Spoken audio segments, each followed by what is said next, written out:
Hey everyone, welcome back to Brick System Brothers. Nathan Masters here, and I got another short, small haul from the hobby store in the town where I go to college, Ames, Iowa, Central Iowa.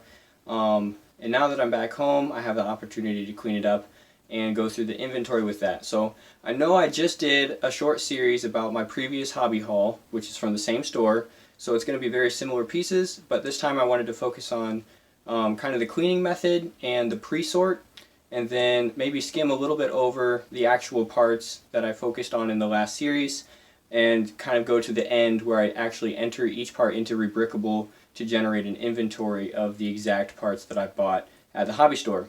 And then one thing I like to do at the end of that will be at the end of this short series, will be kind of the price comparison, the value comparison of what I actually paid for all these pieces and what Bricklink and Rebrickable says they're actually worth.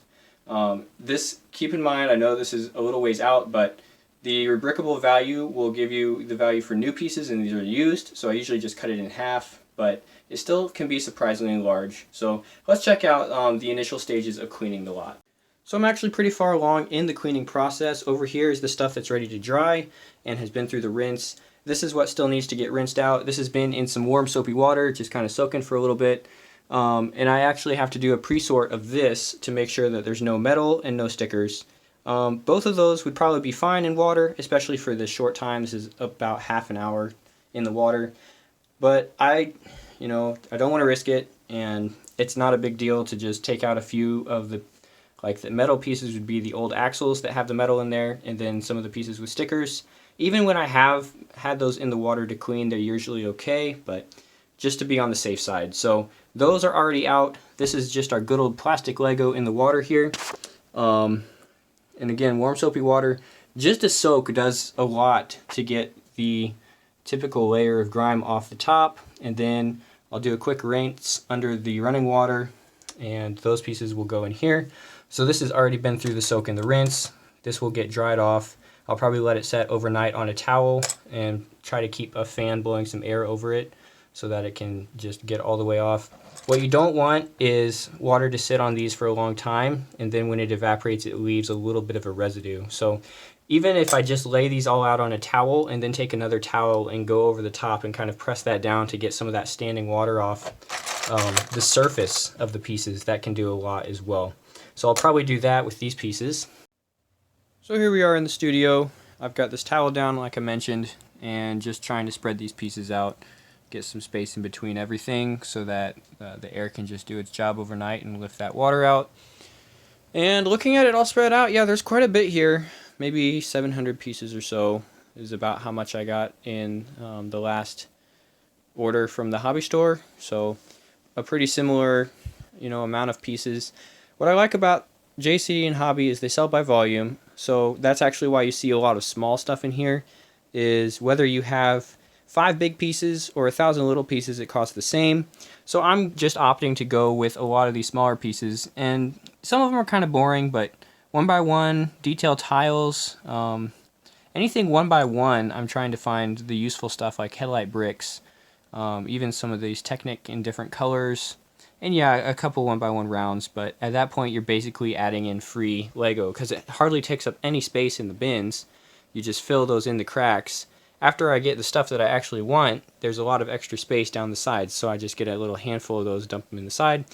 It doesn't change the price, but it does change the piece count, and therefore it changes the average piece, the average price per piece.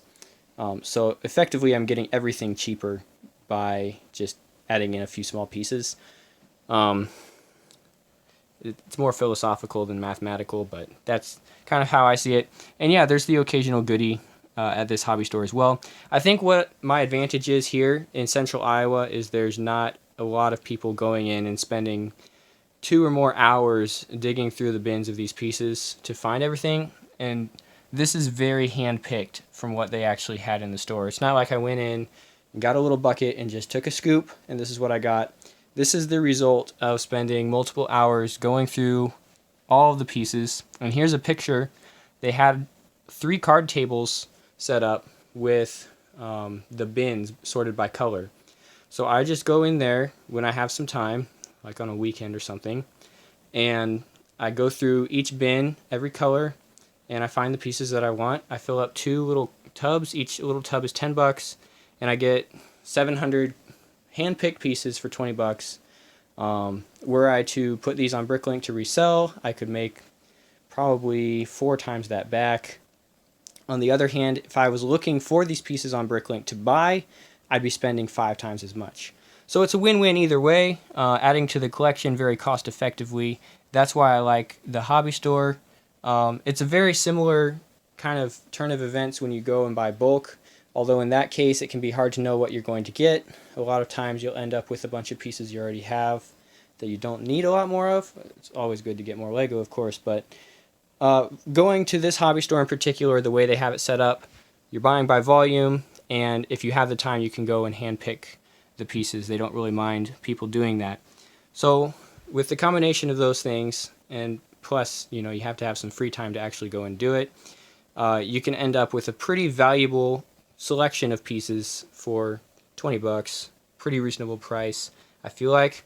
So coming up next after today, I'll be letting these dry overnight and then starting to group these. And the grouping in this case will be helpful for sorting into my final bins the way that I have it set up, but more so it's going to help me start adding these as an inventory on Rebrickable, which is what I'm doing now for these smaller lots. It's pretty time consuming, but I do like how you're able to get a really organized picture of what you have. You can store it as a CSV so that if you ever need that particular lot of pieces in Rebrickable again, even if you don't have the original brick list, you can just take the CSV that you export, put it back into the website on your account, and there you go. You have all those pieces again as a brick list, as a parts list. I've talked about this in a little more detail. I'll be going through it with this particular lot just as kind of an example case, I suppose. So keep an eye out for that video, but I'm going to cut it for today.